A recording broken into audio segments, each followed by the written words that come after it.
اعوذ باللہ من الشیطان الرجیم بسم اللہ الرحمن الرحیم معزز ناظرین و سامعین السلام علیکم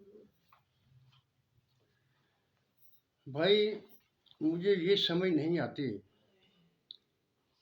یہ جو یوٹیوب پر مختلف سوشل میڈیا پر جو لوگ مسائل بیان کرتے ہیں، کیا یہ قرآن شریف کو پڑھتے ہیں یا نہیں پڑھتے، یا بنی اسرائیل کی روایتیں لیے پھرتے ہیں؟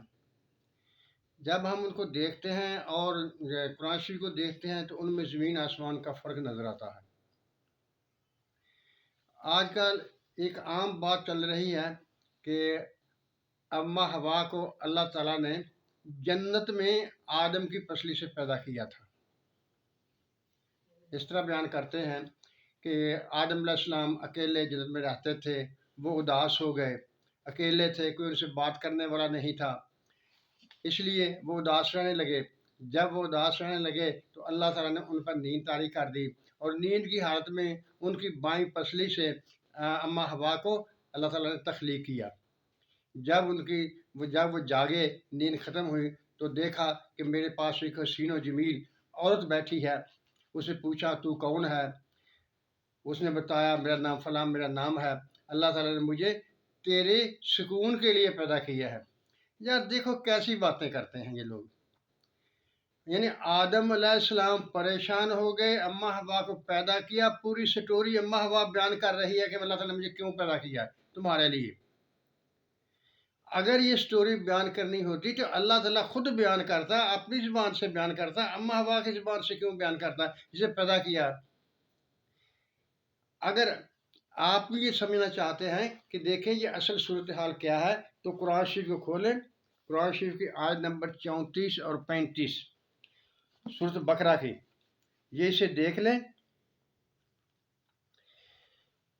اعوذ باللہ من الشیطان الرجیم بسم اللہ الرحمن الرحیم وَإِذْ قُلْنَا لِلْمَلَائِكَةِ اسْجُدُوا لِآدَمَ فَسَجَدُوا إِلَّا إِبْلِيسَ أَبَىٰ وَاسْتَكْبَرَ وَكَانَ مِنَ الْكَافِرِينَ وَقُلْنَا يَا آدَمُ اسْكُنْ أَنْتَ وَزَوْجُكَ الْجَنَّةَ وَكُلَا مِنْهَا رَغَدًا حَيْثُ شِئْتُمَا وَلَا تَقْرَبَا هَٰذِهِ الشَّجَرَةَ فَتَكُونَا مِنَ الظَّالِمِينَ۔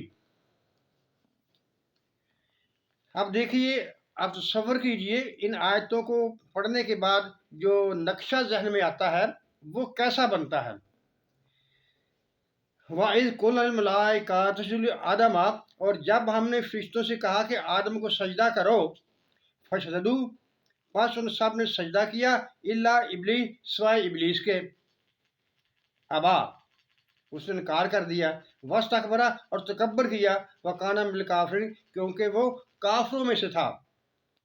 وقلنا یا آدم، اور ہم نے کہا اے آدم، اسکن انت وزوجک الجنہ، تم اور تمہاری بیوی جنت میں رہو، وکلا منہا راغدن حیث شئتما، اور جہاں سے جی چاہے کھاؤ، ولا تقربا ھذہ الشجرۃ، لیکن اس درخت کے پاس نہ جانا، فتکونا من الظالمین، تم تو ظالموں میں سے ہو جاؤ گے۔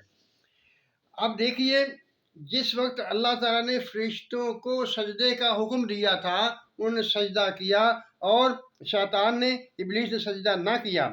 اس کے بعد اللہ تعالیٰ آدم سے کہہ رہے ہیں کہ تم اور تمہاری بیوی، یعنی سجدے کے وقت جب فرشتوں نے سجدہ کیا تو اس وقت آدم بھی موجود تھے اور اماں حوا بھی موجود تھیں۔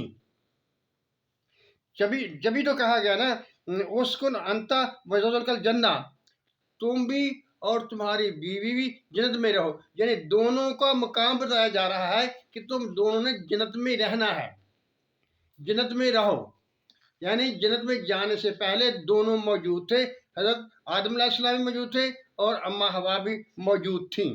ان سے کہا گیا کہ تم جنت میں رہو اور جی بھر کر جہاں سے تمہارا جی چاہے کھاؤ، لیکن اس درخت کے قریب نہیں جانا، اگر اس درخت کے قریب جاؤ گے تو ظالموں میں سے ہو جاؤ گے۔ اب دیکھو اس میں کیا بات ہے، کیا اس میں کوئی ایسا وقفہ یا ایسے نقشے میں اس موقع محل جو ذہن میں آتا ہے، کوئی ایسی چیز باقی رہتی ہے کہ آدم اکیلا تھا، جنت میں گیا، پھر اس کی تسلی کے لیے، اس کی رغبت کے لیے اماں حوا کو پیدا کیا گیا؟ یار بنی اسرائیل کی روایت کو نہ دیکھا کریں،